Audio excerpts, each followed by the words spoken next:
Yo, what's up, everybody? Welcome to another episode of the Council Podcast. My name is Andrew Spreitzer. As always, I am here with Ryan Pilara, Mitch Miller, and Gavin motherfucking Pfeiffer. What's up, dudes? I I love like the that. intro. Yeah, that was nice. I'm just really upset that you didn't say my last name. Like, it's cool. I did say Whatever, your dude. last name. Did you? Not like it was cool though. Yeah. Well, it's Like, not cool. yeah, whatever. Thanks, man. You know, sometimes like Tuesday is kind of like a yeah, it's Tuesday, but Tuesdays suck. as soon as I hop on here with you guys, I'm feeling good. I'm in a better mood than I was, and I'm ready to chat it up with the boys. I think Mitch and I were talking about this last week. Like, us playing video games and stuff together. It's not for me, like, about the video game. It's about hanging and talking with you guys. So that's Yeah. what's great about this. Something that we need to cherish forever, and this is a good opportunity to just catch up with each other and talk about some shit. You just being in Some here for like shit. an hour. It's nice. Yeah, it gets I you like it. it gets you feeling good. I always go to bed feeling good on Tuesdays. Feeling good.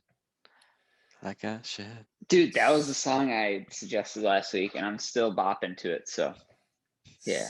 That leads us right in. We'll start out with our song suggestion segment.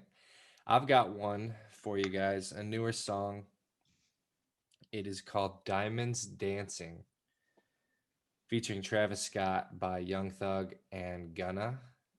It's a banger. Travis's verse is real nice. Is it new? Yeah, it's new. Thug's new album. So check it out. I'm always a sucker for a real nice Travis Scott verse, and there's a good one on that song. So check her out. But Very anybody nice. else got one? No? I I got don't- well, I've just been listening to those remixes, big booty remixes. Oh yeah.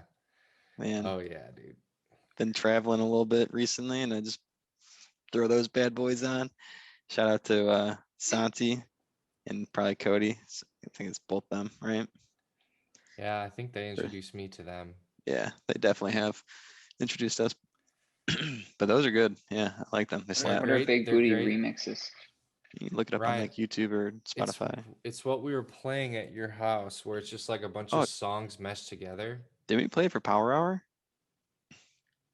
No, we No? did not. Okay. Oh, But there's dang. like bass drops in between, and it's really good to just throw on if you're at a party or just a hangout or something. Because everybody knows the songs, but then there's also like little ad libs in the middle that people can pick up on and like, oh, that was funny. Ah, I like that. It's they're good. cool. I do not have any song suggestions, but I've watched The Big Short twice in the last week, and that movie is awesome. That movie slaps. Yes, Dude. very, very. It's funny and it's very informative. Who's in that? Just about anybody Everyone. that you, yeah. Christian Bale's in it, Ryan Gosling, Steve Carell, Margot Robbie. Margot Robbie's in it, dude. There are so many. Brad Pitt. Selena Gomez is in it for like a second. Brad Pitt's in it, dude. It's I don't know if such a I've good seen it. movie. You really should watch it. It's about the housing market crisis. Oh, okay. But it's like cool. But yeah, But it's it's like cool. it's comedic. Yeah. Well, yeah. A little bit. Yeah. I mean, we shouldn't be laughing about it, but we do. No, yeah. The movie shed some humor on a really bad situation. It's a horrible situation, but you can laugh. All right, so before we get into today's topic, I wanted to ask some questions that actually they were brought up when I was down in Nashville a couple weekends ago. But I thought it was a really good question. I was like, hey, I'm going to ask the boys that on the podcast. So, question number one. If you could kill baby Hitler, but be sentenced to death, would you do it? This is really bad territory because like no matter what I answer, people are gonna be like, "You're a horrible person," or somebody's gonna be like, "You're anti-Semitic" or something, and No, I fuck just don't know how to everybody else. answer this. Screw them. Okay. See, that's hard. Like, if you actually believe in like the butterfly effect or something like that, like how Yeah. different could our world be if you did do that? I mean, let's just think I'm- as simply as possible. Like, I- if you kill Hitler, World War II does not happen. The I disagree. Holocaust does not happen. I know that that's not realistic, but I'm saying for the sake of the question, Oh, so for the You- sake of you- the you question, could- that's what happens. like the Holocaust doesn't happen, World War II doesn't Oh, happen. So you're okay. talking like tens of Well, that changes millions, things. tens of millions of lives are saved by you killing this baby, but then being sentenced So to we're death. saying only positive things can come from this, right? Yeah. That's what we're Well, initially saying. here's the negative: is that Don't you get alter the killed. question. I mean, you can't really get any worse, much worse than the Holocaust. So yeah, It's almost but- like the railroad question, like, do I kill one person or kill 5 people, depending on who that one person is? If the one person is your loved one, do you kill 5 other people or kill your loved one? This is a tough question because it's like you versus saving 15 million people or however many million people. Now, But yeah, like, what if, people are inherently selfish. or what if you maybe your kid, your grandkid, your great grandkid ends up solving, like the cure for cancer or something, like something, huge, right? Then would it be worth it? Interesting, because you could save millions of lives in the future versus the past. but you don't know. Drew, I'm gonna circle back for you. No, I'm not. Thank you. You're I'll not just give you killing a baby clean cut Hitler? answer. I'm not doing it. Yeah, I'm probably not doing it either. Yeah, I feel like the events have already unfolded and we're just gonna leave it there.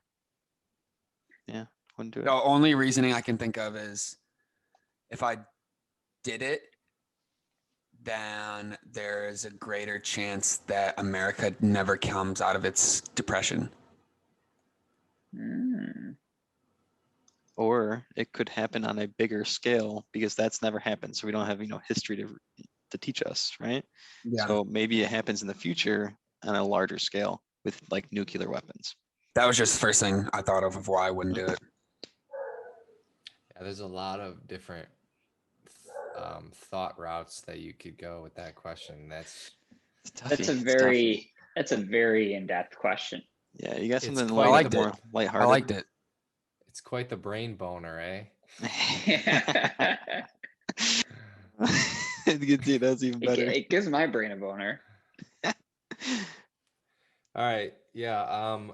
Personally, if I were to just see it, it would also be different. Like if you were growing up back when in the 40s, or if you were growing up like we are right now. It's very true. Yeah, if you live through it, then that's definitely something you would probably say yes to. Yeah, it's tough, man. But That's the thing, though. The people at the time didn't, like the average person at the time probably necessarily really didn't know of the horrors that happened. So That's in a lot true. of ways, we're more informed than a lot of the general public was at that time. it's a good point.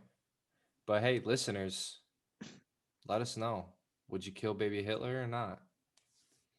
Everybody's gonna be like, yeah. It's a loaded question. Uh, Yeah, man. I mean, it's The caveat is you get killed. That's very the caveat. easy to just say yes to it, I feel like. But if you actually think through it, it's actually a very difficult decision.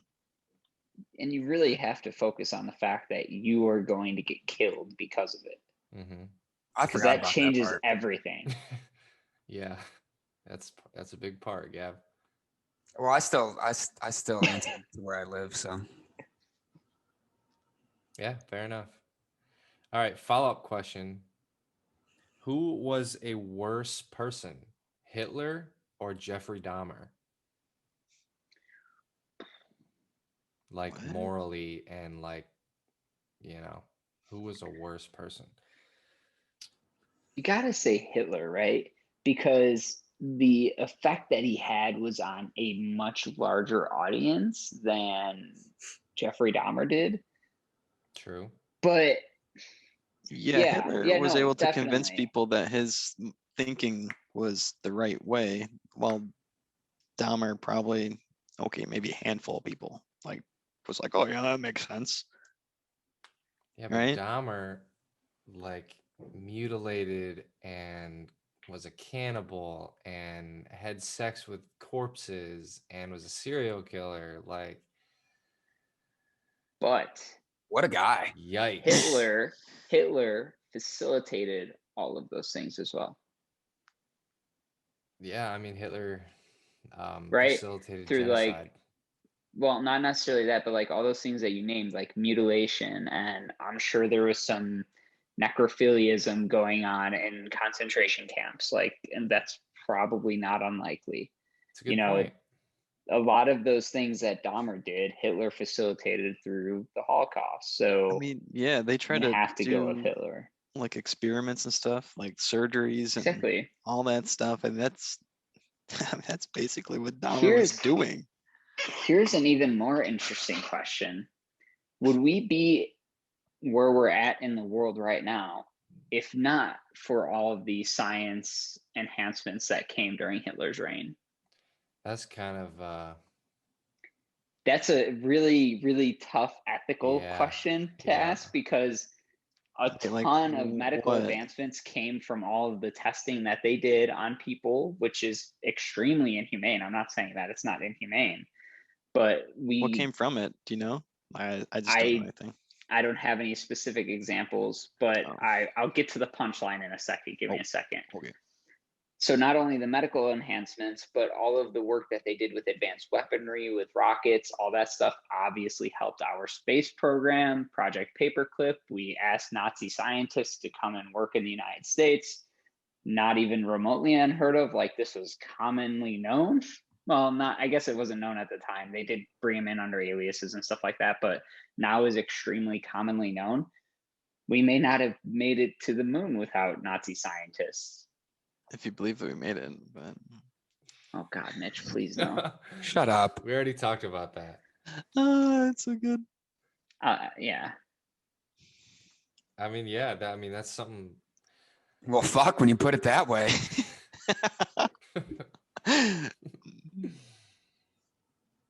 But yeah, I mean, I agree. I think I would agree that Hitler was probably worse, but that doesn't mean that Dahmer was a good person by any means. But you know what I'm saying. I'd probably pick Hitler from a numbers standpoint. Yeah. Well, that being said, nice little brain stimulation to start us off here.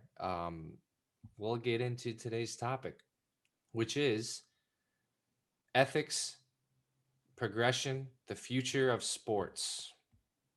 And most of this talk is probably going to be centered around baseball, to be honest.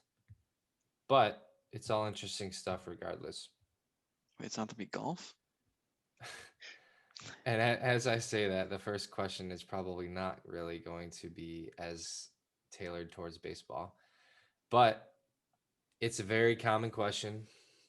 A lot of research has been done, a lot of opinions are had. Should college athletes be paid? No. I love it because I disagree. I was No. hoping we didn't all agree. I totally disagree with that as well. All You right. think they But should or but shouldn't? Mitch, provide the argument. They absolutely should, but let's hear it. Okay. Well, I was gonna think through this one. I would just say from like a personal side of things, why should they get paid for what they do? Most of them, I mean, the ones we watch at least, are getting full rides anyways, right? So they're getting their school paid for. Now, granted, maybe they're not using that degree once they get out. I don't know. That's hard. That's a hard one. But I'm gonna say just from the standpoint of most of them are probably getting free rides.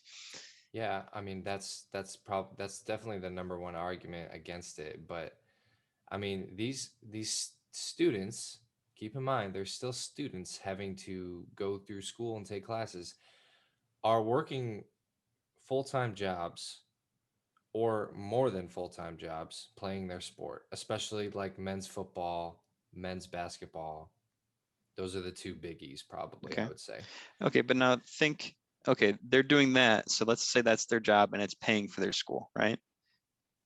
Now, Yes. someone like me, I worked, all throughout college, pretty full time. I'm working like 40 hours a week almost.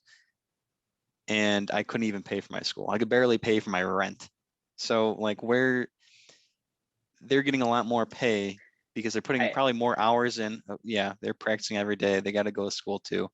We all know that. It's hard work. I don't disagree there. It is. It's hard work to keep up with the sport and the school and whatever.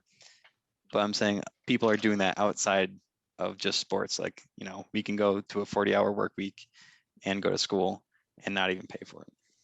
yeah, but I would argue that the amount that the student athlete, depending on the sport, the amount the student athletes work and put into school plus the sport would be less than minimum wage. If I had to guess, realistically, you're looking at most like 4-year colleges somewhere in the 35 to 55,000 a year range for schooling, and then maybe an extra like, I don't know, 15,000 for the housing, depending on what they're in. So you're looking at like maybe 60, 70,000 at the top, and they're probably putting in quite a bit more than 40 hours a week. So maybe not less than minimum wage, but in some cases, definitely less than minimum wage. Yeah, and just for that like fact, I think I'd want to see like a breakdown and see how close it Yeah, sure. would And it be. depends But on the school, right? yeah, If the school's 15,000, then they're definitely not getting their money's worth for the amount of work that they're putting in. yeah, exactly. So I could see. I want to hear Gav. I want to know what Gav has to say because he also said no. So we're 2-on-2 here, which is nice. But Gav, why do you think no? I think no for a lot of reasons. What Mitch said. I think no to an extent. I think there is. I think there's a fine line between athletes not getting paid and then athletes not getting compensated for exploitation. I don't know if that Elaborate. I think I know where you're coming from. There are probably some athletes that have just been exploited by their universities because they're probably the top athlete and they're probably not seeing any sort of like commission from that, and the school is heavily profiting off their image. But at the same time, I think if you start paying athletes, then you're gonna see a larger divide in where talent goes. That's a good point.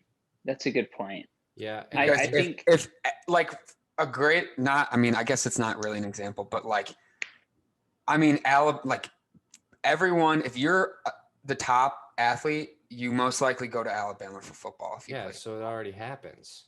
Yeah, but now if that school can actually, if you could get paid tomorrow as a college athlete, Alabama can put up the money today, and other schools who do compete well in their conferences might not be able to. So now someone else is going to look towards other areas. Yeah, but this is something that would have to be structured. They wouldn't just it would be blindly regulated. say, okay, you can pay student athletes now. There would be caps. There would be For sure. certain amounts that you couldn't. I totally get what you're saying too. Like the most common example, I would say, or most recent example is Zion Williamson. Zion and Duke played North Carolina, and Obama came to the game. They easily, even if they were like giving him money on the side, they easily made more money having Zion on the team on a full ride, full housing, any kickbacks that he might have gotten than him actually put they just made way more money than what they were paying him essentially. And he had an accident in that game, and that could have ended his entire career without getting a single dime. Yeah. Now, I do have another counter argument to why student athletes should be paid. And you'll probably like it because it has to do with sports gambling. With sports gambling and an athlete that's not getting paid, there's a much larger incentive to throw a game. an athlete that's compensated appropriately, and there's very rare cases, right? Like Zion is a guy that maybe would have made like a few $100,000, millions of dollars playing college basketball. He's one of the very few examples. But in a lot of cases, a sports bookie or, a bettor or whatever could come to a college athlete and be like, hey, here's $200,000 if you throw this game or something like that. And you kind of eliminate that if you actually start paying the players. You don't fully eliminate it, right? Because not everybody's going to have the exact same, yearly salary or whatever it is from an athlete standpoint. But you start to mitigate that to where basically only the big shark gamblers could, throw off a game. And to just envelope all that, you guys are touching on it, but I mean, the bottom line is these schools, these organizations are making so much money off of these athletes' names and their likenesses. Like March Madness generates, I don't have a number exactly, but hundreds of millions of dollars, and that's just one single tournament. And how many how many college athletes become known from that tournament? And then you got like all the bowl games in college football. Like the money that the colleges are making off of these students is absolutely just blows away what these college scholarships are covering for these students. And Ryan touched on it, but another one of my big points is not only are these athletes playing for free, essentially, they're risking injury. They're trying to prove themselves so that they can play at the next level. They're putting their future, they're gambling on their future. If they get hurt, they're fucked, because chances are, especially the big name guys, they're going to school for what? What's their degree going to be in? They're not going to be taking engineering. They're not going to be doing anything high level. So if they get hurt and their playing career is over, what do they have to fall back on? Nothing.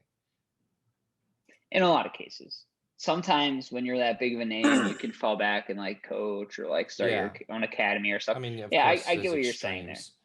I just want to add to the points that we made about athletes not getting paid, not to mention what the schools make.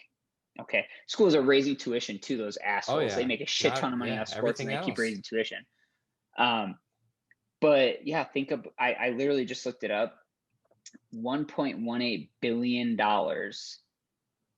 in ad revenue was made by CBS and Turner Sports just based on 2019 March Madness tournament. And none of that money goes to the schools. That's kind of like the gross thing is they're capitalizing off them. They're not seeing anything in return. That's the biggest argument. I can see that argument, but in the standpoint, now we're trying to argue, I feel like two different things. It's like should they be paid? I don't think so from like the whole scholarship standpoint. That's what they're getting all their, money. But should the schools and everything else be capitalizing off of them? No. How would they not? It doesn't matter if we think that. I know, since they are, then maybe, yeah. I know, since they are, yeah, maybe they should somehow get a kickback. Maybe not, I don't know, it's hard. Maybe not a salary, but some sort of. It's really hard. I think it's kind of ridiculous. They can't even sell their own autographs and shit like that. Right. Yeah. Like that's stupid. Like there should be a little bit at least less strict rules around it. That's what people are calling for, is less strict rules. They want athletes to be able to make money off their likeness, and maybe that comes in the form of Adidas sponsoring an athlete. If it were to be implemented, there would be a lot that would need to go in it. Like, would there be a certain bottom line wage that all the athletes would receive? Would you get performance bonuses? Because some guys go into college, they're completely unknown. By the time they're a junior or senior, they're just tearing it up and everybody knows who they are. So how would you regulate how much money they're getting? All that stuff also I would say something like, the school can't pay them, but they can get, they can make their living a different way, right? Whether that be brand deals or something like that, or maybe the whole let's say it's like college basketball, the whole association would pay each player a certain salary. So it's not so competitive. So you don't have talent, hoarding at one school, like kind of like Gavin was saying. And, so there's not like a huge like gap between, bigger name schools versus smaller ones. Hey, yeah, that's what I think would be one of the hardest struggles is figuring out how to pay everyone, because the ninth guy on the bench isn't going to make even remotely as much money as a superstar on a team. For sure. So you got to find a good balance there, and it's even harder because it's like it's not the NBA. There's so many thousands or a few thousand Division I college basketball athletes or something like that, but there's only like 1,000, a few hundred, extra 100 like NBA players. So it's a lot easier to pay the lower guys like 500,000, which is still like amazing money, right? But have guys that are making 40 million a year. But they understand that it's a profession at that point. It's not an amateur sport, which college basketball is technically, or college sports are actually amateur. It's tough. I think that this is one of my biggest like arguments for why basically any sport you should be allowed to go pro before going to college. Like you should be able to go from high school or whatever. If you're 16 years old and you can play baseball in the MLB, you should be able to play baseball in the MLB. Yeah. And maybe that's even due to like other sports besides baseball. They don't have like a farm system. It's kind of just like you're either on the team or you're not on the team, right? Basketball's trying. Like, yeah, like I know, but basketball and football, like you have to go to college in order to get recognized to go, or even just to play, because you have to play 2 years or whatever. In most cases, yeah. Yeah, like that. There should be limitations on that. I think if you work out that, then maybe that can limit like having to pay the players.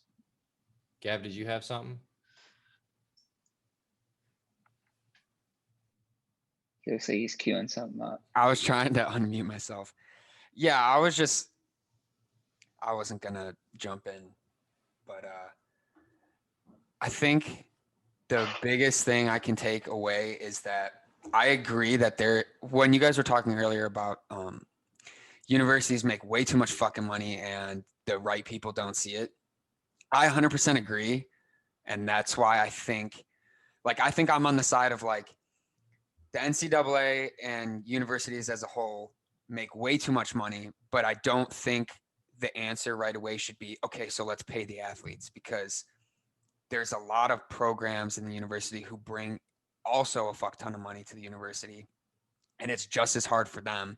Not saying athletes obviously bring the most to any university, but just like there needs to be it just needs to all be funneled back in, because I don't think it is. Like I think they're just largely just capping on all their income, and they're not changing how much like the athletes are getting. Like if you're a school where your athletes are like complaining about struggling, like if their tuition's already free, there needs to be some sort of like salary, but not necessarily like a salary. Like it's a stipend. It'd be like a grant. Yeah, it's like your athletic stipend, and it can increase and decrease based on how you're doing, based on your likeliness, stuff like that. But I don't know. Like Ryan said, like how do you set pay scales?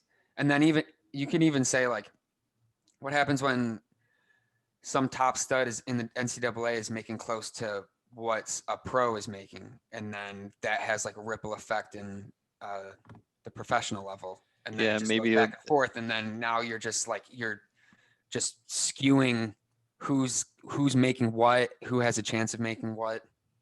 It would be tough. It would be very tough. Yeah, it adds another layer to it, because it might incentivize people to stay in the league or in college for 4 years, because they might be making $100,000 and you're like, wow, that's a lot of money. Oh yeah. And then like, why would I want to go get drafted like right now and maybe not play? I mean, it just, especially like in basketball is probably the prime example of that. Like there are a lot of superstar basketball players in college that they just can't play in the NBA. They just they're Luka Garza. Like Luka Garza. That's exactly what I was thinking of. And guys like Kaminsky a few years ago at Wisconsin, and like Tyler Hansbrough, North Carolina. Yeah. And even like Grayson Allen, like there's a lot of guys like that would, yeah, like you said, like why not stay in college another year, make more money than I would in the NBA and have more success than I am making in the NBA. Yeah, But so you my kind of have like this That's- talent creep almost, where it's like now you have this gap because more people are staying in college and not going to the NBA, stuff like that. Or maybe even more people aren't. They don't have to recruit more people because they have a full team for 4 years instead of, yeah, that's true. having to recruit more people after every 2 years. So it'd be harder to get into college, and then, I don't know. Oof. Just It's a huge issue, but I agree with the fact that NCAA makes way too much money and they do not put any of it back into where it should be. Yeah, my bottom line is athletes are, think of it this way, they're manufacturing a product. They're putting this product on the table. This product is making billions of dollars and they're not getting anything. And that needs to change in one way or another. To an extent. What's to an extent? That they're not getting anything. I mean, yeah, okay. They get stuff. Yes, but they need to get more. But high school basketball players go straight to the NBA. There, that's my last thought. Okay. All right, that was good shit. There's a ton more that we could talk about there, but listeners, if you guys have any opinion on that, feel free to reach out and we'll continue the conversation on Twitter. Yeah, let us know. Should Zion be paid or should he Yeah. not? Well, he should now. He's already getting the bag, dude. Already getting the bag. But next topic, another good one. Should steroids be legal? Roid him up. I love this, dude. This is one of my favorite topics that we could possibly talk about. Fucking him superstar up. athletes. I want to see them all hit it. I disagree 100%. So short answer, like is this only baseball or is this like all sports? I think we could probably focus the conversation on baseball. Okay. Because I mean, how much is steroids going to help you in basketball? Probably I a mean, lot. football, yes, but so yeah, baseball, football, I guess. Basketball, you'd be shooting half-court shots every day. Steph Curry already does that. You think he's on steroids? Yeah, he is. I think the only thing for basketball really would be longevity. It's such a skill-based sport that Yeah. it would just be for longevity. Yes, absolutely. Steroids in all sports. Really? That's my short answer. I say absolutely not. Why? Because the integrity of the game. it does. Why? What do you mean why? How do these athletes get to where they are? They work By their having the skill that they asses have. off. They work their asses off to get there. Yes, they have skill. Are you seriously going to sit here and tell me that Barry Bonds is not one of the greatest hitters that's ever lived on this planet? No, I'm not. But he did that without steroids until he decided to throw his career away by taking steroids. Like, But he why didn't throw wasn't his that career good away. enough for him? I don't know. You got to ask him that question. He didn't throw his career away? I don't. He's a hitting coach now. Like, clearly he didn't. Not The anymore. only people that aren't putting him in the Hall of Fame are fucking old white guys that are in the Writers Association for baseball that don't know shit about baseball. And me. All right. Well, you don't have a vote on the ballot. I just want to take shots at the Writers Association or whatever they are that make that vote on the Hall of Fame. But my actual like thought behind this is to improve the spectators' experience. People want to watch people hit home runs. Yeah, and they're seeing that now more than ever. Yes. Probably because most people are taking steroids. No. And they probably juice the balls. I mean, yes, they juice balls, but I would strongly argue that most professional athletes take some form of a steroid. Absolutely. if you want to go ahead and like create like a separate league where everybody can take steroids, that's fine with me. But don't touch the legitimacy of Major League Baseball. And okay, not only that, but like I mentioned. So are you okay if they were to juice the baseballs instead? No, I'm not saying that. I don't. Is that even like I know it's. I think it is true, I think so too. but I mean it I think doesn't. so too. It doesn't. Like you still have to get to where you're at by applying yourself, and it's cheating. But what about it is necessarily cheating, I guess is what I'm getting at. Right? I'm going to keep using Barry Bonds as an example. Him taking steroids did not allow him to see the ball better. It allowed him to It did break the home not run allow record. him to contact the ball better. It allowed him to break the home run record. Yeah, Why? but through hard work still. I mean, it's not like you take steroids and all of a sudden you become Mr. Yeah, you Muscle still, Man. you still got to Exactly. put in that effort. Exactly. I know, but I would be. it gives you an advantage. It I would does. be really interested to see if you were to take all of his home runs throughout his career and find out, like, okay, so right, ones that go like barely over the fence, right? You could probably attribute and say if he wasn't taking steroids, they might not have gone out, right? You might be able to say that, but there's so many other factors in play there. I mean, I agree with It's you. not absolutely. only that, it's where he contacted it on the bat. It's how fast the pitch was going. It's what the spin was like on the ball. And that goes back to before what we were saying. I'm not saying that Barry Bonds was a bad player. He's one of the best hitters ever. But you Yeah, but I'm can't tell saying me that a little extra muscle doesn't let you hit the ball farther. Look at I don't know if it fucking necessarily does. look at Stanton and Aaron Judge. You see the bombs that they're hitting? Like Because they're Yeah. like Nick 8 foot Madrigal tall. can't hit that. Because he's But Nick 6 foot. Madrigal on some You're roids. 5'6". Yeah. I disagree. I think if you put Nick Madrigal on steroids, you still don't get what you see out of Stanton and Judge. Okay, that's an extreme example, but you know what I'm trying to say. I think understand what you're getting at. I think the only logical, or not even, okay, let's say that you did legalize, so you can take Marijuana. steroids, marijuana. That should be legalized. I'm fine with Amen. So all the players would be allowed to take steroids, but that doesn't mean that every player will. Right. that. I mean, Right. why wouldn't you? But why wouldn't you? Exactly. So For example, point- the 90s. Plenty of players didn't take steroids, right? But a lot of people did. You would just have the same situation. The 90s kind of was a bad era of baseball. Yeah, There were some trash it years. sucked because you had really, really good players and you had really, really bad players. I'm saying you just need to make the even playing field, right? So what's It's the an even difference playing of field right now? I know Sorry, what's go the ahead. difference between no one taking steroids and everybody taking steroids?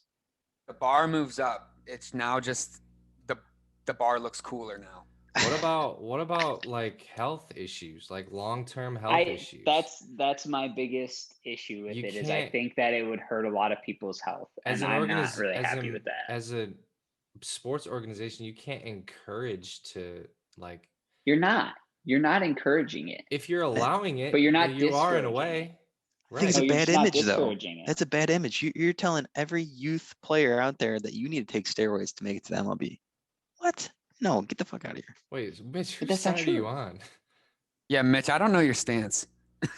What I'm saying, well, I'm arguing back and forth, but no, right now I'm He's saying, arguing with himself. I'm saying if they allowed steroids, that means you'd have to be taking steroids to make it to the MLB. You're never gonna compete Exactly. if everybody's taking steroids. And I said, what kind of image is that?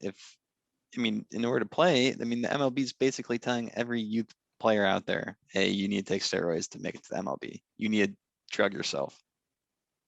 I still disagree though. I I disagree. think that. Sorry, Gav, go. I was just gonna say, I think Ryan already said it, but if tomorrow steroids were legal, I don't think everyone is gonna jump to be like, all right, let's go on steroids. Like there might be a couple guys, but at the end of the day, a lot of these guys are gonna be proud of their talent already. That's and until great. it becomes a problem to them, then they might. That's great, but like they're gonna fall off. They're not gonna be able to keep up. Yeah, why not? But you don't know that though, because I do. Look at the guys that were taking steroids in the 90s. Mark McGuire, Sammy Sosa, fucking what's his name? Roger Clemens. Canseco, A-Rod.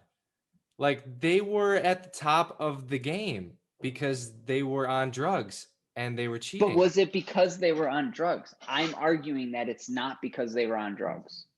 I'm gonna say it gives them a advantage. But like I said, what's the advantage? A couple of extra home runs?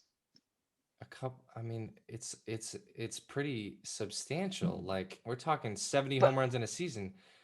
We may never see that again. Yeah, but a Yeah, lot you of say them. a Why couple. not? Because it can't be done. No, Why no. why My hasn't point it is, been done again? has anybody quantified Yeah, what the yes. difference is? Listen, How many less home runs would Sammy Sosa or Mark McGuire have hit in that season if they okay. weren't on But steroids? look at the baseball era before the 90s, like maybe till like mid 80s. Then look at the steroid era, and now look at after. The numbers in the steroid era are clearly just like overpowering the rest of the history of baseball. Are Like they even now, overpowering? Are they overpowering, or was there just a select few of people that were really good in a very specific amount of time, no, and they are the outliers of that time period? no, we know that they No. took No, drugs. but if you We know go this. back throughout history, okay, hold on, think about this real quick. Okay, if we go back throughout history, I'm not talking dead ball era because I don't know what those guys were doing. Were they like swinging like fucking wiffle ball bats or something? They Like just never I don't changed even the know. balls. Okay, I don't even know what they were doing at that time. But you have a guy like Babe Ruth who hit 714 home runs, right? In the 30s, 20s and 30s, right? And you see the amount of people that are able to eclipse these barriers. I'm not saying everybody's hitting over 700 home runs because was that group 3 people? But I Yes. think that as time evolves, and this is my thoughts in basketball too, is the talent pool gets increasingly better and better and better to the point where you have just like this extreme power creep. Like, for example, I would form the opinion that the average baseball player today, like average, well, I shouldn't say average. I should say probably like superstar athlete, maybe a little bit less than superstar, maybe just like an all-star, could put up numbers like Babe Ruth put up in 20s and 30s. That would be my theory and hypothesis. Same thing goes for basketball. I think the average basketball player today would absolutely dominate the 80s, 90s, all that stuff, right? That's my theory there. So why in the future, the problem is that pitching is getting better too, but why in the future can't there be more 700 home run hitters or 70 home runs in a season? Why can't that happen? I don't think it's because of steroids. I'm not And I don't saying think would that it just can't say- happen again. So you look at it, right? We've had someone reach like that 700 mark for home runs, like kind of all throughout baseball, right? It wasn't just all one era, right? Right, from the 30s to today, pretty much. Early 2000s was the last time somebody was over it, So right? like someone's consistently kind of been on that track. You know, we've had Yes, great that's players every right. year. That's a generational player. You have to play for 20 plus years, Yeah. and So you have to be consistent for at least 15. so what I'm saying is, to all of a sudden never have anyone hit 70 home runs in one season, and all of a sudden to have 2 in 1 year, and then never happen really again. I mean, it's only happened once, right? But it's only been It's what, 20 years, 15, 20 years? I'm saying no one was doing it in the past. No, okay, no one's doing it in the present, and it was just that one, and it happened to No fall one's during coming the steroid close. era. It happened in the 90s. Like it happened during that time, and it's never happened outside of that era. Now, I'm not saying that it can't happen, because I'm not either. there's going to be some ridiculous, Stanton kind of guy that could do it. That could, but has it happened? No. So like, how do you say that, it's never happened before, then all of a sudden it happens during the steroid era? How can you say that's not due to the steroids? Because my thought is that they were just the best players at the time. Maybe we hit a stretch where there wasn't as much pitching talent.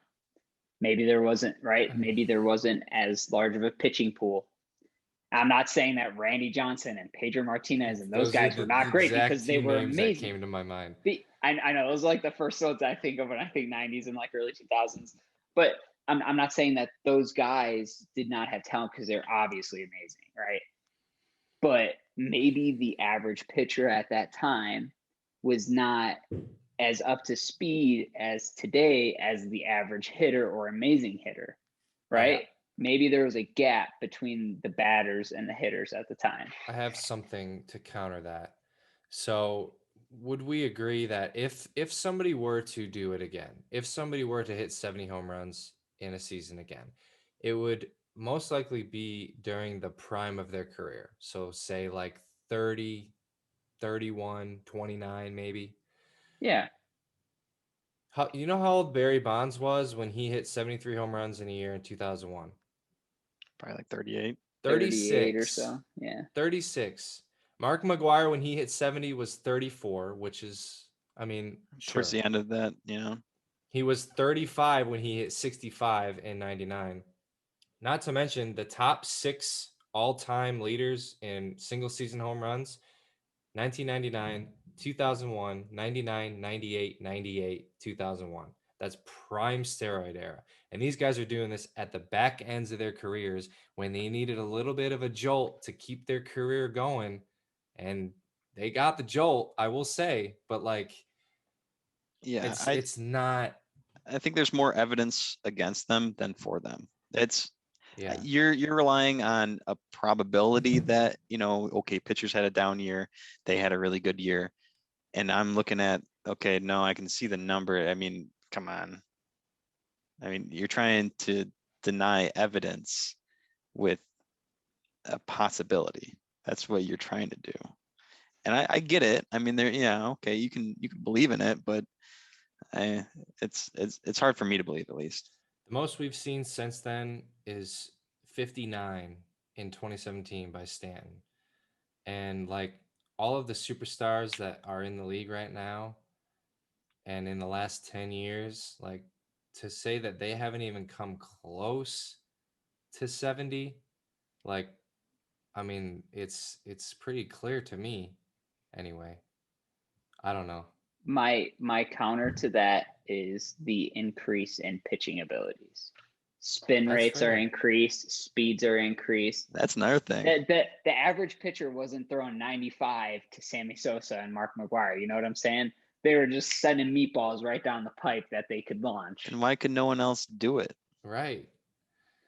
What do you mean? Why were Right. those I'm only saying two? the Like, three Because it's a small time period that this happened. the three names in question are the 1, 2, 3, 4, 5, 6 top 6 single season home run leaders: Sosa, McGuire, Bonds. Okay. so only those three people were able to hit home runs. No one else could. No, that's not what I'm saying. But okay, also to kind of go off of the spin rate thing. I mean, remember That the is one a very video, fair point. the one video that Gavin sent a while back in the group about, you know, certain players using some stuffs to get the spin rate up. I mean, that's kind of like cheating. That's, you know, we can talk about that, about the ethics in that, and where that's kind of going with baseball. Mark McGuire himself says that he would have hit 70 home runs without PEDs. Well, there you have it. There you You have know it. what? I trust him. I trust That's him. it. All That right. was the first thing that came up when I looked up how many less home runs that Mark McGuire hit if not on steroids. Well, there you go. My mind has changed. Look, I'm absolutely going to say that those numbers are amazing, right? They're through the roof, crazy. They're outliers. They're outliers, but we have outliers all over baseball history. Yeah, All over I mean, baseball history. I do like your point, because there's no doubt that pitching has gotten and is Pitching's continuing definitely to get better. exponentially better. Like Why nobody so, was though? throwing 103 back in 99, and now you've got every other relief pitcher touching 93, and Jake DeGrom. Dude, fucking throws 100 miles per hour for 7+ innings. It's unreal. Maybe? No, probably not. Yeah. Good. I think that, yeah. Agree to disagree. But I liked that conversation a lot. I mean, regardless, steroids are still in sports, whether they're banned or not. I like the point that Mitch brought up, though, about the way that it's messaged to kids, because, yeah, that would totally affect a lot of kids, I would say. Yeah, I agree with that. That changed my mind a little. They would have to deal with it in a very, very delicate way. Very sensitive. Yeah, it'd be well. They can take certain drugs if it's prescribed by like doctors, right? Or no? MLB or like Yeah. Well, like if little Johnny Ac- in Little League. no, an MLB, like if a player actually had like some sort of illness where they had to take some sort of steroid and stuff like that. There is a list, like a what's the word I'm looking for? Do not take list. Of a bunch of drugs that if you're tested positive for one of them, you're getting suspended. But that brings up a whole nother point, is that I am a huge advocate of. There is the main argument that they have when they get caught is, oh, I didn't know. There is That's no horrible. way in hell that you don't know what is going into your body. And more importantly, that it's illegal to the sport that you're playing. There is not a chance. You cannot That is convince me ever. literally the worst argument that has ever been made. Yeah. Yeah. I trust my doctor. I trusted what he was doing to me. No, No. you fucking knew what you were doing, Bullshit. man. I just saw something, or I was just reading something, and one of the theories around the steroid era is that they tested juicing of balls during that time. So like they used to put steroids in the baseball. Yeah, they put steroids into the baseball, Mitch. Syringe. Sorry, that's my last thought. Kind of an interesting idea. Yeah. Maybe they're tweaking it for today's game. Interesting. All right. Never seen that before, but that's pretty interesting. I have never seen that before either. But okay, I could ask a bunch of follow-up questions, but I want to move on to the next topic of robo-umps. What do Like we think? RoboCop? Yeah.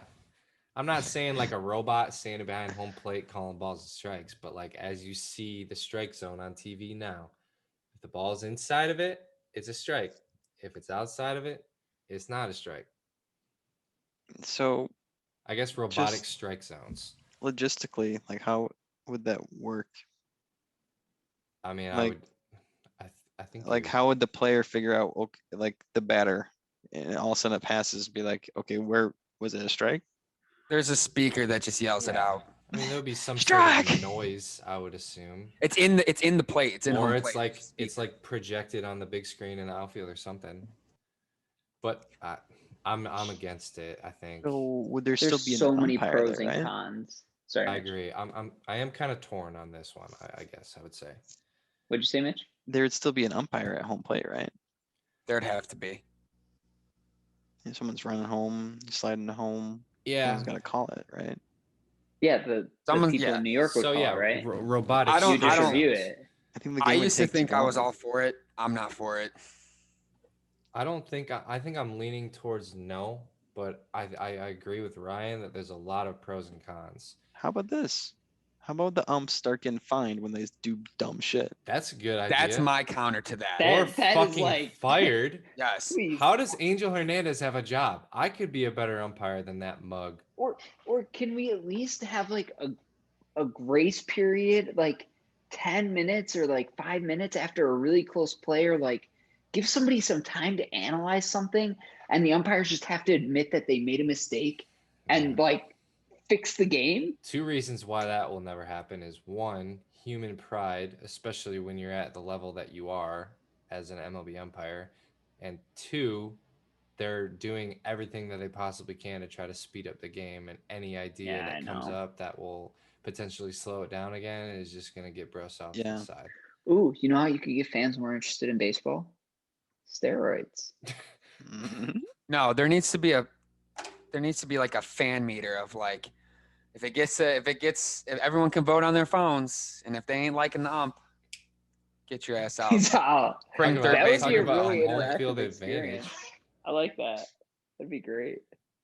Because I- yeah, like I'll be watching a game and everybody can relate to this. You see a bad call and it just pisses you off. Like that Oh was a yeah. terrible call. But also, like if you were to implement a robotic strike zone, like all uncertainty would disappear. Like hitters would have even more of an advantage than they already do in recent years. And like you would know exactly what to swing at, exactly what not to swing at. Like you, especially like the younger generation coming up, like But training would be different. Like you would know where the strike zone is at. If the ball is there, you're swinging. If it's not, you're not swinging. And there's no black and white in between. Like you learn with two strikes you have to protect, right? But if you have a robotic strike zone, that's totally different.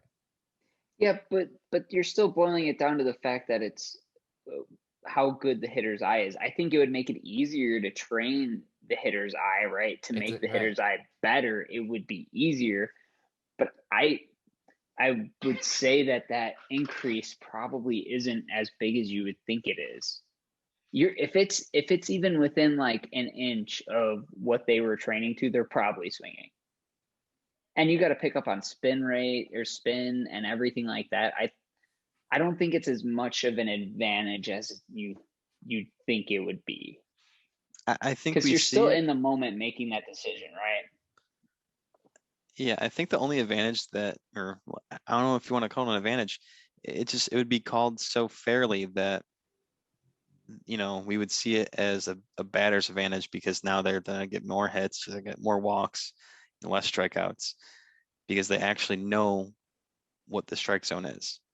And nowadays, like they're just walking up there. Each ump has their own strike zone. Strike zone changes every game. Right. They one ump can call it high while one ump is calling it low. It doesn't matter, right? So you're taking the randomness like out of it, like the human aspect of it. Right. So Yeah. and we see that as like normal right now.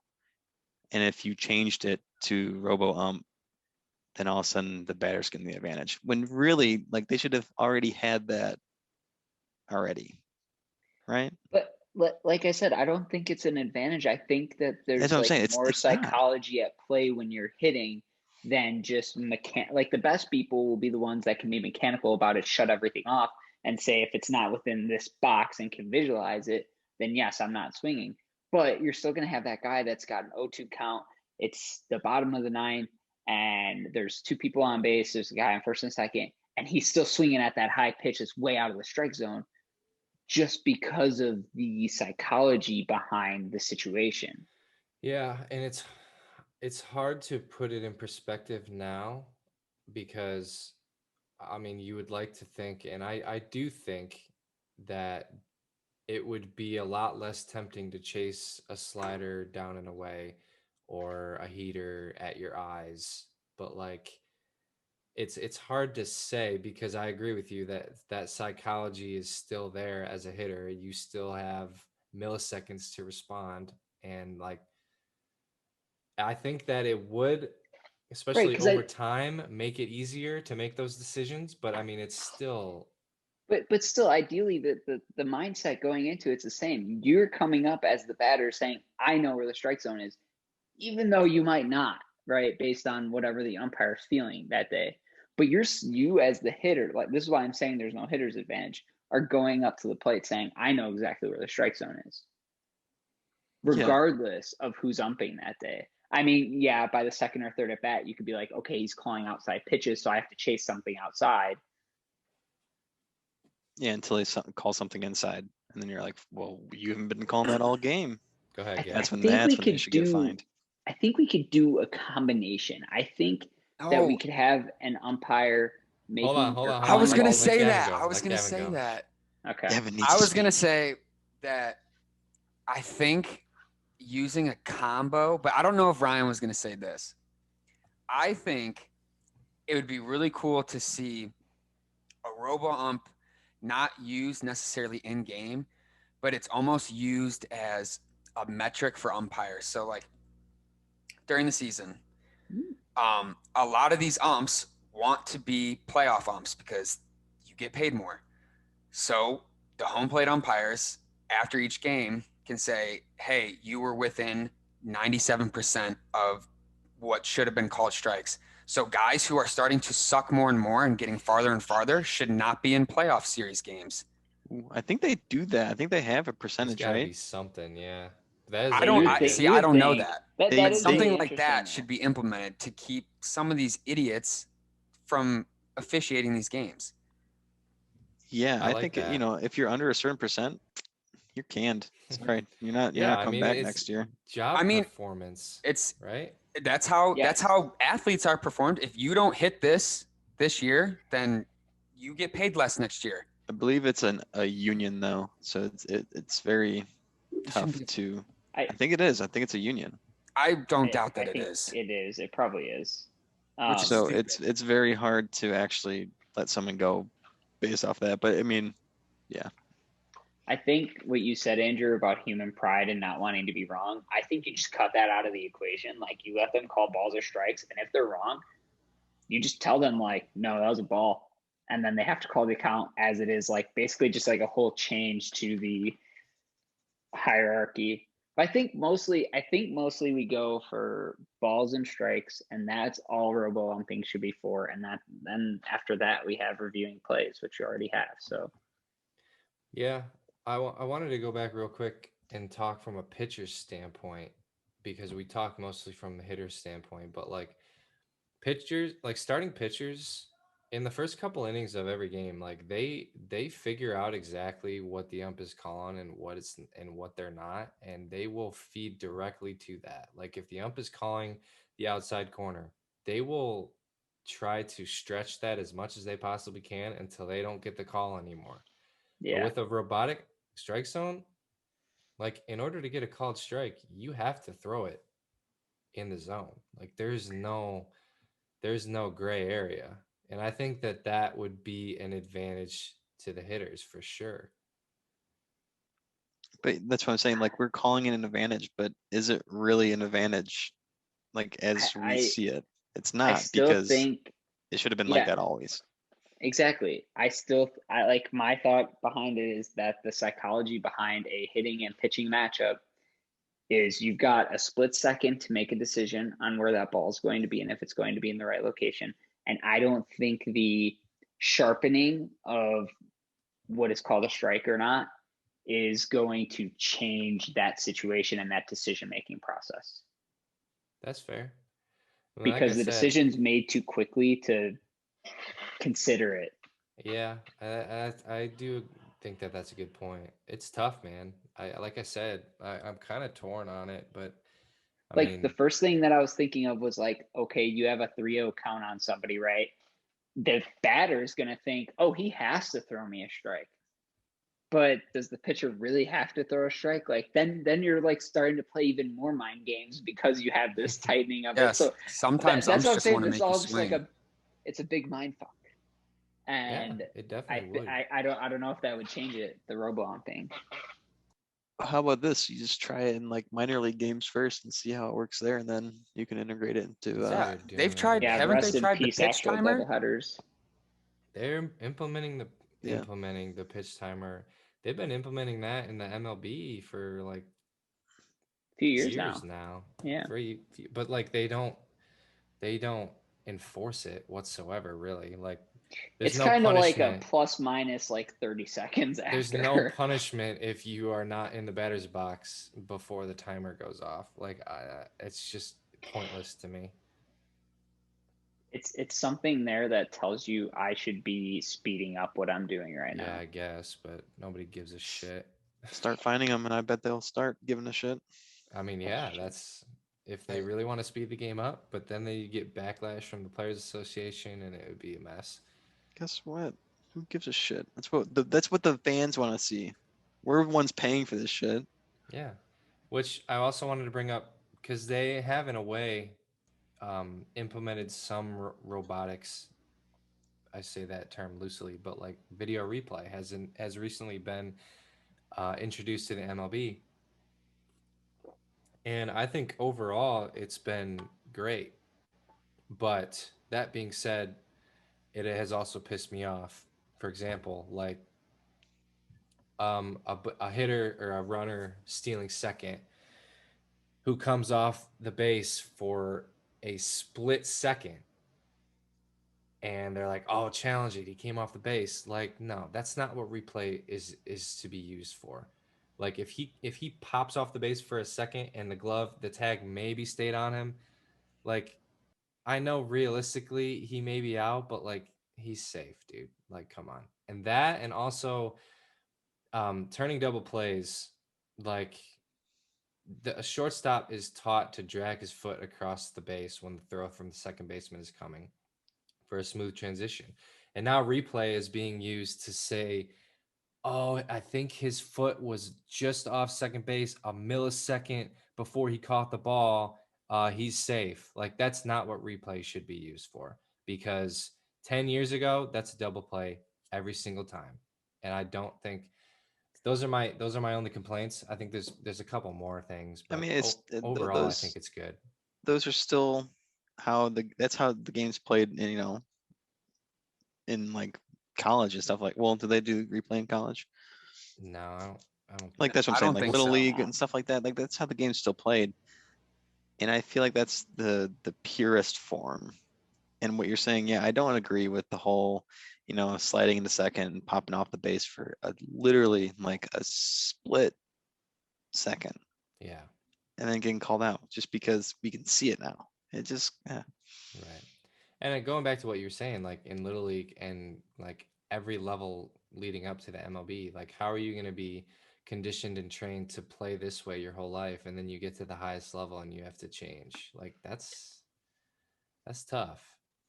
But again, I think that replay brings more positives to the game than it does negatives. Like, Armando Galarraga would have a perfect game if replay existed in what, Why can't they 2006? retroactively change that? I don't know. Yeah, dude. I don't understand why they can't go in and change that. I They hate can. watching that, dude. It makes That's me one of the hardest things to Ah. watch. it's It brutal. makes me so mad thinking Back- about it. Back to what Mitch said about finding. In instances like that, you'll never have it again. But something like that, umps need to be fined. Yeah. That Well, but situation need to be blacklisted from the sport. But Yeah. they're getting told that from New York, right? Like, Yeah. That's honestly another thing. Sometimes I watch what they're looking at, and I'm like, who the fuck is in New York making this call? Because the call's still wrong. Some random old white dudes. Yeah, and sitting in because a room a together. lot of that goes to like the call on the field. You have to have conclusive evidence to overturn it, and sometimes you're sitting at home and you're like, "That's pretty fucking conclusive to me." But I just picture a bunch of guys sitting around a desk, and they're just like, "Ugh, we can't agree, so let's just leave it." It's like, no. yeah, it's definitely. I mean, there's flaws, but There'll always be flaws as long as humans are in charge of it. yeah, I just think that now they need to open it up so you can replay anything almost, because there's certain things that you're like, wow, that why can that not be replayed? But anyway, the Adam Eaton, like him sliding into second and getting pulled off the bag due to like the person tagging him, and they weren't able to replay it due to like whatever they wanted to like specifically hone in on it. I think it was being pushed off the bag, right? yeah. Was that the final? And you can't replay that. Well, like, no, because he was out. He was called out, wasn't he? Yeah, he was called out So on the field. therefore, he wasn't pushed off the bag. Wait, no, I think since I think he was called out on the field, but I think he was saying, "Well, I got pushed off before he like." I don't think the ump fully saw it. Like, he didn't make the call right when it happened. Yeah, It was like a delayed call. You can't replay something like, because if they do push someone off the bag, that's like intentional or whatever. Like, he wouldn't be out. Right. That's what I'm So saying. you can't replay That's what I meant to say. the fact that he pushed him off. Yeah. You can't challenge that. If you Did can't you challenge challenge like that- discretionary things. I think like intent. You can't challenge that intent. Couldn't Right. you just like challenge the play as a whole, and then they'd be like, "Yeah, he pushed him off the bag." Like, You know what I'm saying? That's I they think if can't you- challenge anything. Or do in they 10. have to call and be like, "Hey, we want you to check out how he pushed him off the bag," and they're like, "No, you can't do that."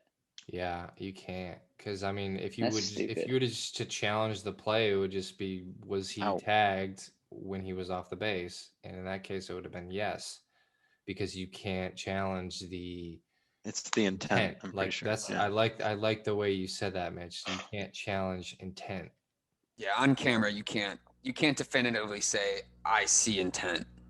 Like it's almost impossible, I don't know. Well, which let's sucks. just say that the MLB sucks at marketing their sport and making rules for their game. You know who's good at marketing the sport? Fernando Tatis And Trevor Bauer. and Trevor Bauer. Trevor Bauer. Basically anybody that creates fake beef for Major League Baseball, like they're doing a great job for the sport. Or real beef. Or real beef, yeah. Like, That was really interesting though to see him look down and then obviously took him yard, but dude, I love that Bauer came out after that happened and he was like, "Yeah, man, I'm all for it. Like, market this game. I love the energy." the He's best always thing been is, like that. yeah, that's what I like about it is that he's playing both sides. He's not like pissed off that he did what he did to him, basically. Yeah. You know what I'm saying?